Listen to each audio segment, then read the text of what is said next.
രാവിലെ 9:30-യോടെയാണ് കോഴിക്കോട് ഫറൂഖ് നഗരസഭാ കാര്യാലയത്തിന് മുൻപിൽ ലോറി മറിഞ്ഞ് ഒരു അപകടം ഉണ്ടായിരിക്കുന്നത്. ചരക്ക് നിറച്ച സിമന്റ് ചാക്കുകൾ നിറച്ച ലോറിയാണിത്. ഇത് റോഡിന്റെ ഒരു വശത്ത്, മണ്ണൊക്കെയുള്ള ഒരു വശത്ത്, റോഡ് കഴിഞ്ഞിട്ടുള്ള ഭാഗത്ത് ഈ ലോറി നിർത്തിയിട്ടതായിരുന്നു. അങ്ങനെ ആ ഭാഗത്തുള്ള മണ്ണ് ഇടിയുകയും ഇടിഞ്ഞത് മൂലം ലോറി തലകീഴായിട്ട് താഴേക്ക് പതിക്കുകയും ചെയ്തു. പക്ഷെ താഴെ ഉണ്ടായിരുന്നത് ഈ മുനിസിപ്പാലിറ്റിയുടെ ചെയർമാനായിട്ടുള്ള റസാക്കിന്റെ വീടാണ്.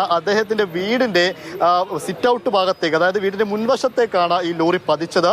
അതോടുകൂടി വീടിന്റെ മുൻഭാഗം പൂർണ്ണമായും തകർന്ന അവസ്ഥയിലാണ്. ആ സമയത്ത് വീടിന്റെ മുൻവശത്തൊന്നും ആരും ഉണ്ടായിരുന്നില്ല, റോഡ് വശത്തൊന്നും ആരും ഉണ്ടായിരുന്നില്ല എന്നുള്ളത് ആശ്വാസം. രാവിലെ 9 മണിക്കാണ് സംഭവിച്ചത്. ഇത് വാഹനങ്ങളുടെ അനധികൃത പാർക്കിംഗ് ആണ് ഈ അപകടത്തിന്റെ കാരണം. നിരവധി തവണ ഞങ്ങൾ റെസിഡൻസ് അസോസിയേഷൻ ഒക്കെ ഇവിടെ വാഹനം നിർത്തരുതെന്ന് ആവശ്യപ്പെട്ടിട്ടുണ്ട്.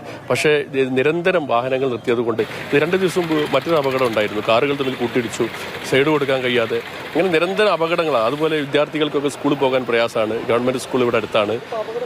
ഇതിപ്പോ ഒരു വശത്ത് നിർത്തിയിട്ട വാഹനമാണല്ലോ, അപ്പൊ മണ്ണിടിയാണ് ചെയ്തത്. അതെ, ഇത് വലിയ സേഫ്റ്റിയുള്ള കെട്ടല്ല, ഇത് അപകടകരമായ ഒരു അവസ്ഥയാണ്. എന്നും അപകടങ്ങൾ. അതുകൊണ്ട് ഞങ്ങൾ ആവശ്യപ്പെട്ടിരുന്നു ഇവരുന്ന് വാഹനം വെക്കരുത് എന്ന് റെസിഡൻസ് അസോസിയേഷനൊക്കെ ആവശ്യപ്പെട്ടതാ. ഈ ഭാഗത്ത് പാർക്ക് ചെയ്യരുത്, ആ ഭാഗത്ത് ചെയ്തോളൂ എന്ന് പറഞ്ഞതാ. ഇന്നലെയും ഇവയൊക്കെ ഞങ്ങൾ ഇവിടുന്ന് വാഹനങ്ങൾ മാറ്റിക്കൊണ്ടേ ഇരിക്കില്ല. കെട്ടുറപ്പില്ല എന്നാണോ? കെട്ടുറപ്പുണ്ട്, പക്ഷെ അത് അനധികൃതമായ പാർക്കിങ്ങും ഈ ഓവർ വെയിറ്റും, 40 ടണ്ണ് വെയിറ്റ് ഉണ്ട് സിമെന്റ്, അതുപോലെ ലോറിന്റെ വെയിറ്റും എല്ലാം കൂടിയപ്പോൾ ഒന്ന് ഇരുന്നതാണ്. കരിങ്കൊല്ല് കൊണ്ടുണ്ടാക്കിയ മതിൽക്കെട്ടാണ്. ഈ മതിൽക്കെട്ടടക്കം കല്ലുകളൊക്കെ അടർന്നു വീണ് മതിൽക്കെട്ടടക്കം പൊളിഞ്ഞാണ് ഇത് താഴേക്ക് പതിച്ചിട്ടുള്ളത്. വീടിന്റെ മുൻഭാഗമാണ് തകർന്നിട്ടുള്ളത്. മേൽക്കൂര പൂർണ്ണമായിട്ടും തകർന്ന അവസ്ഥയിലുമാണ്. ലോറിയിലും ആരും ഉണ്ടായിരുന്നില്ല എന്നുള്ളതാണ് ഏറ്റവും ആശ്വസിക്കാവുന്ന കാര്യം. ജോം ടി കെക്കൊപ്പം ഇംതിയാസ് കരീം, മാതൃഭൂമി ന്യൂസ്, കോഴിക്കോട്.